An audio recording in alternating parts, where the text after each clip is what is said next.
Stephen Hawking was a renowned physicist, cosmologist, and overall intellectual celebrity. But after dedicating nearly 70 years of his life to science, he began to focus on more earthly pursuits.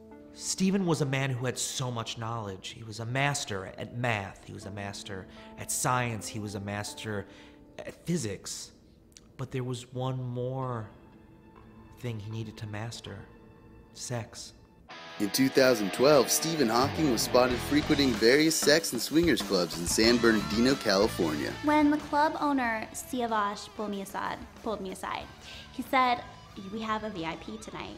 And I got really excited because I've danced for Vern Troyer, and that's about it. At first, Stephen would come, and I was very excited because he was very famous, and I want my club, the Magic Lamp, to have very famous celebrities inside. But every time he'd come, it's always like, why isn't there a ramp here? Or how come I can't reach this? Hey, Stephen Hawking! Come on in, man. Move out of my way, Aladdin. I'm here to bang bitches. Oh, okay, yeah, oh, okay. Yeah, sometimes Stephen come to me, he says, give me private room. I say, sure. What else do you need? He said, give me your number one good. So I said, sure. Here's an extension cord. Go have fun.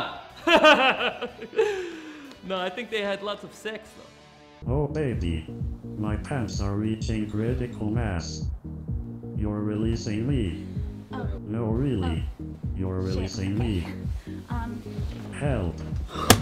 Never touched. Always such a gentleman, never touched.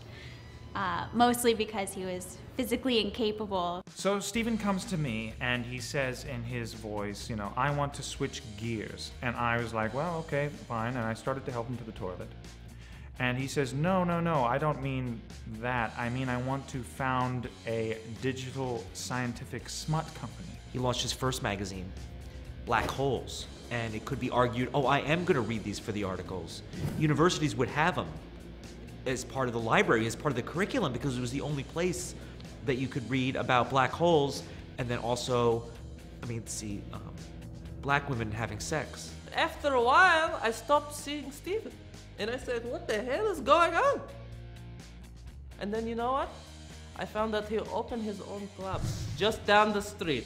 He took all my customers. And then for some reason, Whitney Houston doesn't come anymore. When he began his video series, Quantum Jizz, that's when things really took off. You know, he wanted to become a sex icon. He wanted to be the Ron Jeremy, but of wheelchair-bound invalid scientists. I asked him if I could be in his movies, and he said no because, and I quote, he said, "Mayetta, you're only a 4. Things got really physical, and he chased me into a corner, and he ran over me. But his wheels are rubber, so it wasn't that bad." I remember we had just done lines of cocaine off of each other's belly area, and Stephen was very upset. He said, you know, the money's gone, it's all gone, Howie. And I said, whose fault is that, Stephen? He said, it's your fault, it's all your fault, Howie. Debt collectors were banging down his door, and then all of a sudden he started making very, very large specific sports bets, and he was just winning. It's a rumor that he built a time machine. He went into the future, got a sports almanac, came back and then bet on all those games and won. I respect this man because you have to respect machine. Because in the end, all we are to them is this. What does the future hold for Stephen Hawking? I do know that he will be slowly rolling into the future and back into the unknown. That's just ridiculous. My friend Stephen does not have a time machine.